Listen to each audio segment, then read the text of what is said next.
केशव प्रसाद मौर्य के बयान उन्हीं पर पड़ गया भारी।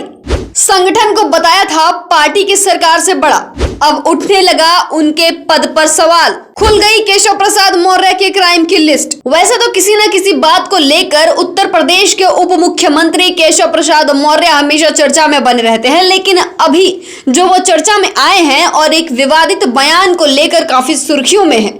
और वो बयान ये है कि उन्होंने एक पार्टी के मीटिंग के दौरान जब किसी बात पर चर्चा हो रही थी तो उन्होंने कहा कि पार्टी सरकार से बड़ा तो संगठन होता है। बस इसी बात को लेकर इलाहाबाद हाई कोर्ट में याचिका दाखिल हुई है और लगातार इस पर जोर दिया जा रहा है कि सुनवाई की जाए और लगातार केशव प्रसाद मौर्य को हटना चाहिए, इसकी मांग भी हो रही है, क्योंकि उनको लगता है कि संगठन की सरकार पार्टी के सरकार से ज्यादा बड़ी है। और इस बात को लेकर इलाहाबाद हाई कोर्ट में सुनवाई की मांग की जा रही है। दरअसल ये याचिका अधिवक्ता मंजेश की तरफ से दाखिल की गई है और इस पर सुनवाई 7 अगस्त को होने वाली है। आपको बताते चले कि अधिवक्ता मंजेश ने जब ये याचिका दायर की थी तब उन्होंने एक सवाल उठाया था, जिसमें उन्होंने कहा था कि उप मुख्यमंत्री केशव प्रसाद मौर्य इस पद के काबिल नहीं है जिस पद पर वो अभी पदस्थ है, यानी कि उप मुख्यमंत्री का पद उनके लिए नहीं है। याचिका में कहा गया है कि डिप्टी सीएम केशव प्रसाद मौर्य ने संवैधानिक पद पर रहते हुए बीती 7 जुलाई को सार्वजनिक तौर पर एक बयान जारी किया, जिसमें उन्होंने कहा कि सरकार से बड़ा पार्टी का संगठन होता है।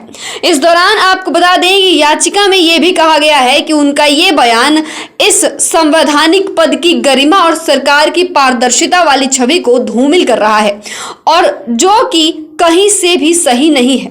और इस बयान पर अभी तक पार्टी के किसी नेता ने कोई प्रतिक्रिया नहीं दी है और ना ही राज्यपाल ने कुछ कहा है।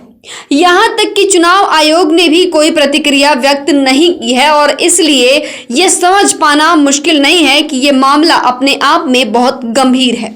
और ये बात बस यहीं तक सीमित नहीं होती है, बल्कि एक और ऐसा लिस्ट है जो कि खुलेगा तो आप भी चौंक जाएंगे। जी हाँ, ये बात यहाँ तक सीमित नहीं है, बल्कि एक और मामला खुलकर सामने आ रहा है, जिसमें ये बात का पता चला है कि केशव प्रसाद मौर्य के ऊपर क्रिमिनल केसेस भी चलते हैं।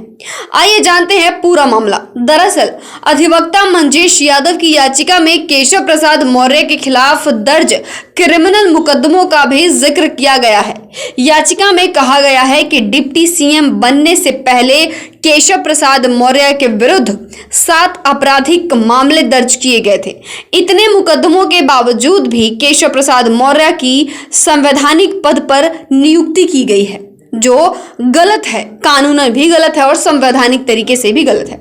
अब आपको बता दें कि केशव प्रसाद मौर्य ने जब संगठन और सरकार को लेकर ये बयान दिया था, उसके बाद बीजेपी में सियासी घमासान शुरू हो गया था। उनके इस बयान को सीधे तौर पर सीएम योगी आदित्यनाथ के खिलाफ चुनौती के तौर पर देखा गया, जिसके बाद पार्टी के कई नेता उनके समर्थन में आ गए थे।